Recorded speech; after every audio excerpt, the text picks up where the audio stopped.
ओम शांति।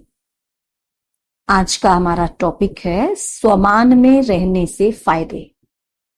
जब हम स्वमान में स्थित होते हैं, स्वमान में रहते हैं, तो उससे हमें क्या क्या फायदे होते हैं।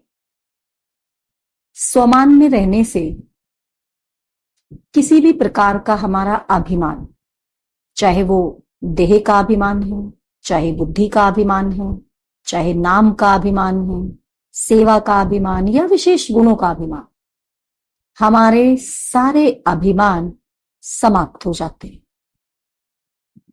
इसीलिए सदा के लिए हम विघ्न विनाशक बन जाते हैं, अपने भी विघ्न विनाशक और बाकी सबके भी विघ्न विनाशक बन जाते हैं।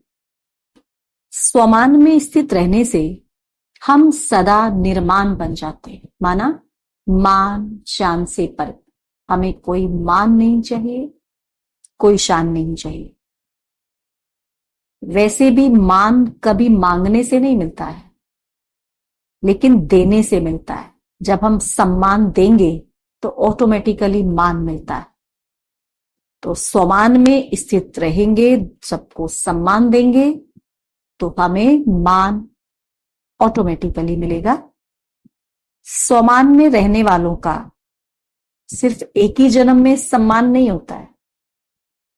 जो स्वमान में रहते हैं, ऐसा नहीं कि बस एक जन्म में मान मिल गया, नहीं, लेकिन सारे कल्प में मान मिलता है।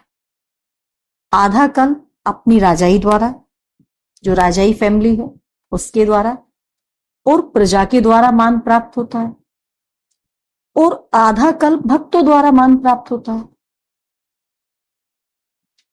स्वमान में जब हम स्थित होते हैं तो हमें निर्माण बनकर सम्मान देना है। स्वमान में रहने और फरमान पर चल, स्वमान में रहेंगे और फरमान माना श्रीमत पर चलेंगे तो जन्म जन्मांतर के लिए हर तरह की मुश्किलों से छूट जाएंगे। स्वमान की सीट पर रहने से, स्वमान की सीट पर जब हम सेट रहते हैं तो माया भी सरेंडर हो जाती है। जैसे कोई राजा या बड़ा ऑफिसर जब अपनी सीट पर स्थित होता है तो दूसरे उसे सम्मान देते हैं। सीट पर नहीं तो कोई भी उसका ऑर्डर नहीं मानेगा। ऐसे ही हम स्वमान की सीट पर रहते हैं तो सब ऑर्डर पर चलते हैं। स्वमान में स्थित रहने से अपनी विशेषताएं हर समय स्मृति में रहती है। मैं कौन हूं, मैं कौन सी आत्मा हूं, हर समय याद रहेगा। भाग्य की सदा स्मृति रहती है, जिस कारण कोई भी निजी स्वभाव संस्कार मुश्किल का अनुभव नहीं कराता है। कड़े संस्कार भी सहज ही परिवर्तन हो जाते। स्वमान में स्थित होना ही जीवन की पहेली को हल करने का साधन है। स्वमान में स्थित हो गए माना जीवन की सारी पहेलियां हल कर। आदि से लेकर अभी तक इसी पहेली को हल करने में लगे हुए हैं। मैं कौन हूं? अगर स्वमान के बजाय देह अभिमान व अन्य आत्माओं के प्रति अभिमान की दृष्टि हो जाती है तो इसका मतलब पहली पहेली ही अभी हल नहीं की है कि मैं कौन हूं। ये पहेली हमारी अभी हल ही नहीं हुई है। मैं कौन हूं अगर हमने ये पहेली हल कर तो हम सबको सम्मान देते चले, ना कि हमारे अंदर देह अभिमान होगा। तो इस एक शब्द में सारा ज्ञान आ जाता है, मैं कौन हूं। इसी एक शब्द में खुशी के खजाने, सर्वशक्तियों के खजाने, ज्ञान धन के खजाने, श्वास और समय के खजाने की चाबी है, जो जन्म लेते ही मिली हो। और इस चाबी को यूज करने से हम सर्व खजानों से संपन्न बन सकते हैं। जो स्वमान के नशे में रहता है उसके दिल का आवाज होता है, बाहर मैं। जैसे औरों को वाह वाह की जाती है ऐसे वहारे में यह सोमान के शब्द हैं, ना कि देह अभिमान के। और इसी चाबी को चुराने के लिए माया चारों ओर घूमती है। सबसे पहले माया क्या करेगी? सबसे पहले स्वमान की स्मृति को गायब करेगी। स्मृति को गायब करके फिर बेहोश बनाएगी। इसीलिए सदा क्या करना है? सदा स्वमान में स्थित रहना है, सदा स्वमान के होश में रहना।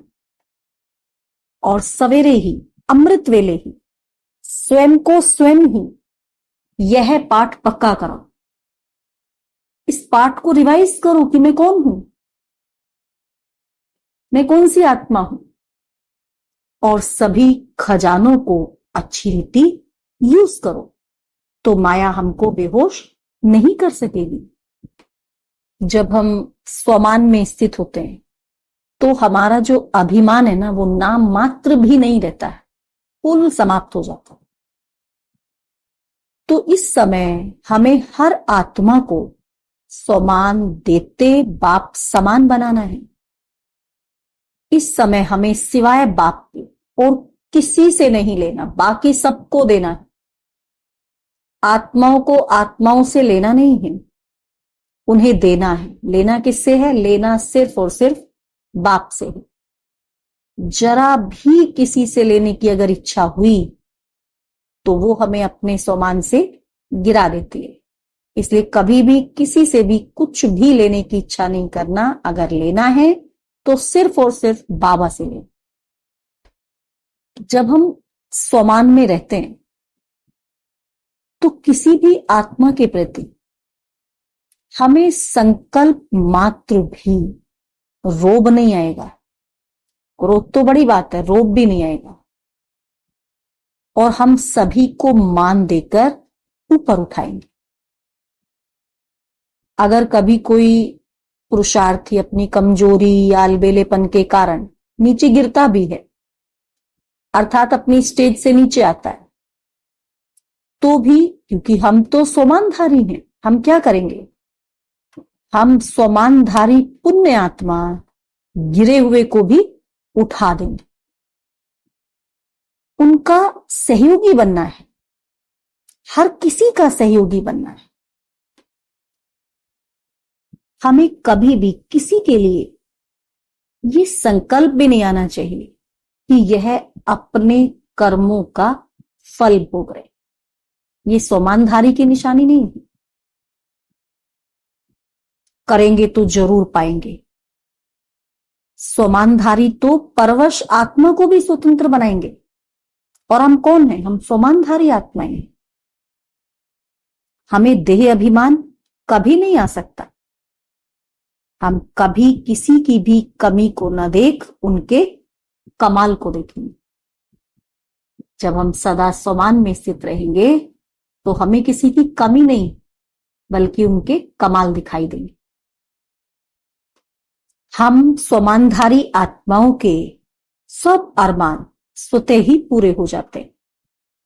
वह बाप के हर फरमान को पालन करने वाले कौन? स्वमानधारी। जब हम स्वमानधारी बनकर रहेंगे तो बाप के हर फरमान को पालन करने वाले फरमान बरदार बन जाते हैं। तो हमारी स्थिति कैसी हो जाएगी? इच्छा मात्रम अविद्या। हम स्वमानधारी बच्चे कौन हैं? दाता के बच्चे मास्टर दाता हैं। तो हमें कुछ भी लेने की इच्छा नहीं होती है। हम और ही सबको देने के निमित्त बनते हैं। और स्मृति रहती ये क्या दे रहे हैं? हम सबको बाप का खजाना दे रहे हैं। हमारे पास थोड़ी ना देने के लिए। कहां से आ रहा है? बाबा से आ रहा है। स्रोत तो बाबा है ना, बाबा से आ रहा है। बाबा का खजाना हम सबको दे रहे। सभी आत्माओं का श्रेष्ठ संबंध बाप से जुड़वाते हैं, अपने आप से नहीं।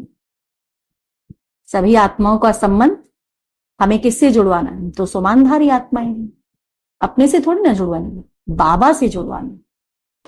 जब हम सोमानधारी बनते हैं, सोमानधारी होकर रहते हैं, सोमान के नशे में रहते हैं, तो नैनों में नम्रता का गुण दिखाई देता है। जितना ऊंचा नशा उतनी ही नम्रता, जितना ऊंचा सोमान का नशा उतनी ही ऊंची नम्रता, और नम्रता के कारण विश्व सेवाधारी बनने के कर्तव्य में फिर हम सहज ही फॉलो फादर कर सकते हैं। स्वमान में स्थित रहने से एक के रस में रहने वाले, एक रस स्थिति वाले होते, जो सदा स्वमान के नशे में रहते हैं। स्वमान के नशे में रहने के कारण सदा खुश रहते हैं, हर्षित रहते हैं, और इसीलिए माया उन्हें आकर्षित नहीं करती। वो सहज ही माया जीत, जगत जीत बन जाते। अच्छा, ओम शांति।